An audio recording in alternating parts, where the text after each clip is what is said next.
Max, what do you want for dinner? Justice.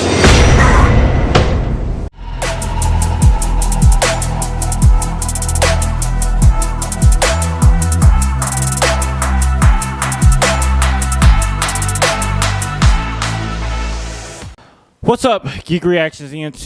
Yes, I want sweet, sweet justice for Hawk. Dove got no repercussions of her actions from the last episode. This will be my Titans Season 3, Episode 4 discussion. My rant. Everything, the stuff that I enjoyed, the stuff that I didn't like. I really like this show, Titans. I said that in my last video. I've loved it, and I've watched it since Season 1. I would have liked to have seen more elements of what this show has and other characters and properties for the DC, like Swamp Thing, which I'm upset that they didn't continue because they could have went the dark route. Supergirl's part of... No, I don't think Supergirl's part of this universe. Supergirl, Superman, and Lois and Superman, whatever the name of that show is, they're not part of this universe. But I would have liked to seen, like, collectively, those properties part of this this Titans universe, right? So this episode of Titans was a very enjoyable one, and I have to say that because I really liked seeing the characters on screen, and I like seeing what they went through after Hank's death. How all of them cope with those deaths. Dove went off and flew off to Paris in a private jet, right? I'm assuming it's Bruce Wayne's private jet. She's going to Paris. She wants to get away from death. She wants to, get out of the superhero limelight for a little while, which is understandable. She was the cause of her love's death. She pulled the trigger that blew him up. Superboy is who we see cleaning off the aftermath of what has happened in the house, the explosion. He's questioning himself. He's putting a lot of pressure, admittedly, on himself because he isn't Superman. This has always been a trait with this character, Connor Kent, that he doesn't believe in himself because he's not full Kryptonian. He's 50% Clark Kent, Superman, 50% Lex Luthor. And they did allude to that in this episode. Like I said, they would in the last video I did on Titans, and I'm kind of surprised they brought it up. But that little thing right there was very annoying because Gar was really trying to help him cope with what had happened. He was trying to, take some of the blame off of him, and Connor acted like a child. Admittedly, Connor's about 2 years old mentally because he was bred by Katniss in a matter of, months. So he's still a child, still immature in some ways, still has to learn how to navigate through all of the hardships and emotions that people go through on a daily basis, right? The one thing that I could not stand with this episode, though, was that everybody was blaming everybody else for the actions that they proceeded to do in their lives. Why? Why? And I know that it's realistic, and people do that in real life, not on TV. People do that. They use everything else that other people have done in their lives as a back burner to blame them for why their life is going a certain way that, may not be their fault. This episode had a lot of that. You had Blackfire blaming Corey for how she turned out. You had Red Hood blaming Nightwing for how he turned out. You had who else? You had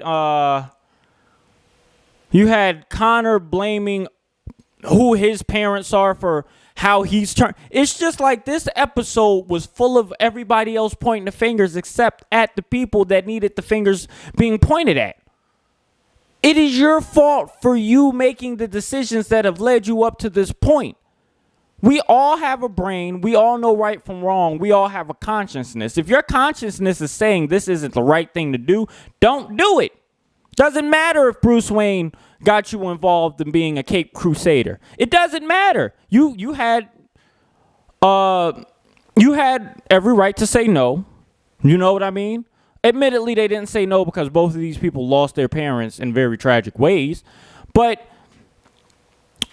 Jason turned out to be a fucking psychopath, and Dick turned out to leave that life behind and became a police officer using the tools that Bruce gave him to become a detective. You know what I mean? Because Bruce is the world's greatest detective.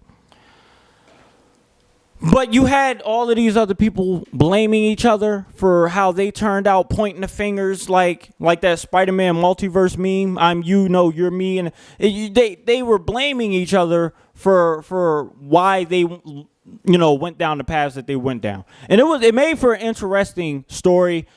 Scarecrow was basically the narrator for a lot of it. Being what we would be in the show, asking the questions, getting the ideas of why they turned out how they did. Bruce dropping Dick in the woods and making him kill a wolf.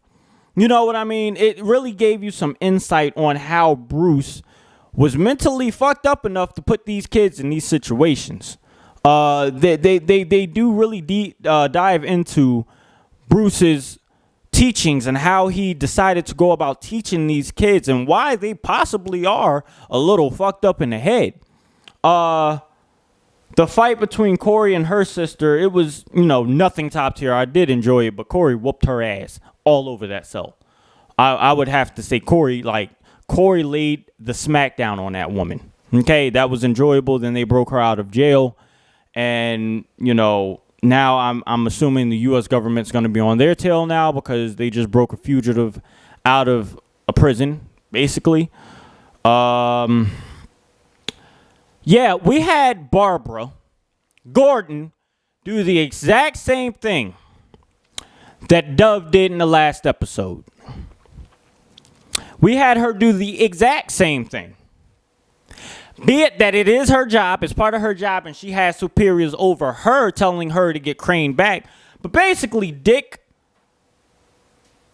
whooped the security guard's ass that was convoying Scarecrow to Blackgate Prison. And he whooped 3 security guards' asses, right? He basically kidnapped Scarecrow and used him to lure out Jason Todd, so they could fight and end the conflict. This woman, again, she was trained by Batman, so I did not expect her to find him.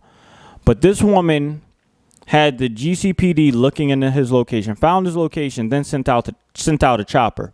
Now, she didn't know that Jason Todd would be there. I don't think she knew that, but part of me does think she knew that because, again, she has all of these puzzle pieces that she's putting together. She knows that Scarecrow has something to do with Jason Todd's body being moved from the morgue, and he had something to do with Jason Todd coming back, and Jason Todd was basically Scarecrow's protege. So they're in the woods. Jason Todd shows up. Him and Dick Grayson get into this nice choreographed fight, may I add, using weapons, using the surroundings. I really enjoyed that fight. Too bad it was so short-lived because she had the chopper come in. The sniper, first of all, she could not see what was going on because there was some signal interference. She gave the order for the sniper to shoot, and she shot the wrong person.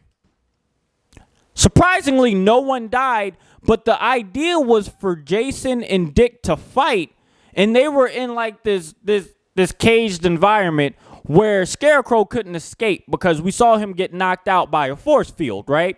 So they were gonna fight, and Dick was winning. She shoots, she gives the order to shoot, and the sniper shoots the wrong person. He shoots Dick in the shoulder. Red Hood's gone. I'm presuming Scarecrow's gone. 2 birds, 1 stone. You had 1 chance. 1. Now both of them are gone. Both. Again, I say this again. She was a previous superhero. She knows all of the ins and outs of this whole thing. Why not wait a second? You could have waited another minute. He was so close to incapacitating Jason Todd. you would have had Jason and Scarecrow. But no, you had to distract him. He got his ass kicked, and then he got shot. So it seems like this season Titans are going to be on the run from the government in some way, shape, form. So however the fuck, because, you know, Corey just broke her sister out of a not maximum security, but a metahuman prison. Dick kidnapped a fugitive. What's next? Superboy is going to go break into Lex Luthor's penthouse and ask him questions and beat up a bunch of guards. Like, what? I don't understand. Like, can you guys just work together and get where each other's coming from, right?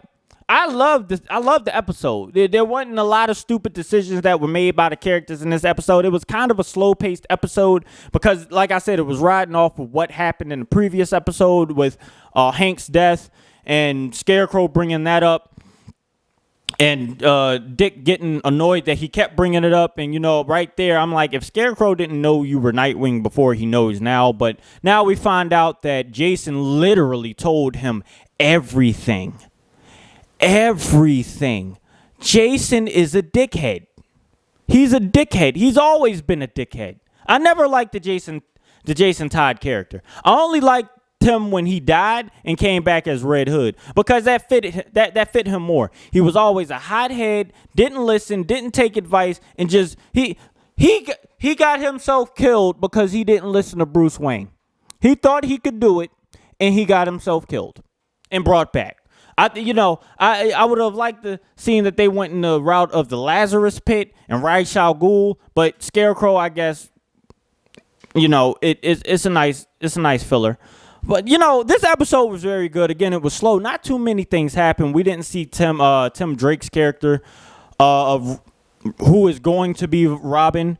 We saw him in, like, the first episode when we found out that Jason Todd died. I'm not going to like that character. I can already tell. I'm really not. I just think it was a wrong casting choice by the studio. But we haven't seen him in action yet, so I'm trying to stay a little optimistic. I hope we get this universe expanded a lot more. I hope they bring back Swamp Thing. I hope they tie...